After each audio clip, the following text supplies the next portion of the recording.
Hey everyone, Chalen Jackson with Senior Marketing Specialist, Compliance Officer, and Key Accounts Specialist. I wanted to come with you today. Just got done with like a 2-hour-long webinar going over the CMS final rule for compliance. We went over a ton of great information, and one of the big questions that I've been getting from folks over the past couple weeks and continually is a little bit, not so much about any specific issue, but how this rulemaking process works. How does CMS determine what to put into the new marketing rules and various other things? So I wanted to walk through the process for you really quickly, just so you can better understand how new rules and regulations are made with Medicare and how you can impact that process. And I want to be very clear, I'm talking today only about the kind of bureaucratic agency level rulemaking process that's totally separate from any acts of Congress or lawmaking processes that the Senate or the House might undertake. This is just regulatory guidance from the agencies themselves, from CMS, Health and Human Services, so on and so forth. And like most things, whether it's a law or in this case a regulation, it usually starts with an idea or a problem. Now, that can mean a number of different things. It could be a big report from a government agency that identifies an issue or a shortcoming in a federal program. It could be part of the president's budget strategy or some other, promotional idea that he has put forth to improve the program. Or it could just be kind of standard practice. There are some things like physician fee schedule and Medicare reimbursement rates and things like that that are updated on an annual basis that go through this same rulemaking process. So once we have that idea, whether it's standardized or something new, we typically see kind of this ideation process, and CMS will put forth a proposal, a proposed rule that will get uploaded to the Federal Register. That is where anyone can go look at it, read through it, and comment on it. That's just going to outline, here are the issues we're seeing, here's what we're trying to address, here's our proposal of how we would like to fix this problem or improve this situation, whatever the case may be. Once that proposed rule hits the Federal Register, that is really where you as an agent, as a member of the industry, can come into play. There's an open comment period, generally 30 to 60 days, depending on the rule, the agency, and what its impact is, where you can provide publicly available comments with your thoughts on the rule, suggested changes, things you like, things you don't like.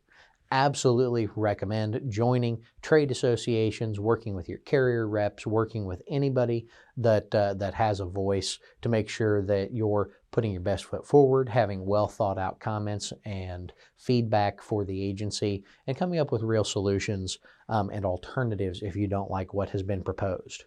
But generally, after that comment period closes, the agency, in this case CMS we're primarily talking about, will take all of those comments, they will sort through them, they'll codify them, they will try to sort through the bits and pieces of information and sort out, are there commonalities? What are people talking about the most? Are we getting a lot of feedback on this section?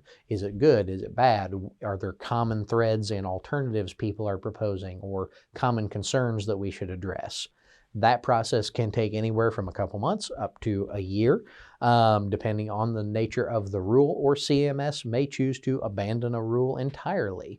But after a period of time that they have kind of deliberated on how to proceed, they will generally publish a final rule, which will again be published in the Federal Register.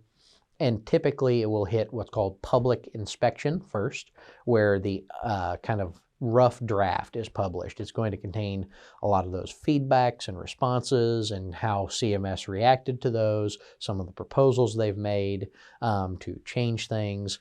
And that's going to be available generally for 1 to 2 weeks before it is finally published in the Federal Register, which is kind of the cleaned up version of what will actually be entered into the Code of Federal Regulations, typically a period of time after that.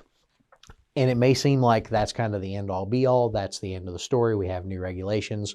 They later hit what's called implementation, where they're actually entered into the Code of Regulations and based on the date within the document take effect, but it's not the end of the story. There's another part of this process called sub-regulatory guidance. And this is another place where you, as an agent, as a member of the industry, can have a big impact. there's a lot of these regulations that CMS and other agencies create that are maybe a little unclear, or maybe there are still some unanswered questions. And sub-regulatory guidance is where CMS can say, hey, we said this in the final rule. When we say this, here's what we mean. Here's how we want you and how we expect you to actually implement what we have said. So there's still a lot of opportunity right now and at all times to work with stakeholders, work with your trade organizations, with your carrier partners, anyone who has a voice and can give you a voice, a seat at the table, to continue to develop that dialogue, to get clarification, to make sure that everyone's on the same page, and make sure new rules are implemented smoothly to create as little friction as possible between the agencies and the agents, as well as reducing client friction. That's really the basics of this rulemaking process. Again, some of these things take place every year, like the physician fee schedule and the final rule on marketing and technical changes. Some of them are kind of one-off based on known and associated issues, like the risk adjustment data validation rule that was just passed earlier this year. But at the end of the day, the process is the same each time or substantially similar, and you can have an impact in it. If you have more questions on how to impact the rulemaking process or how to get involved in one of those trade organizations or submit comments, please reach out to senior marketing specialists at any time, and we'll be happy to help you get pointed in the right direction.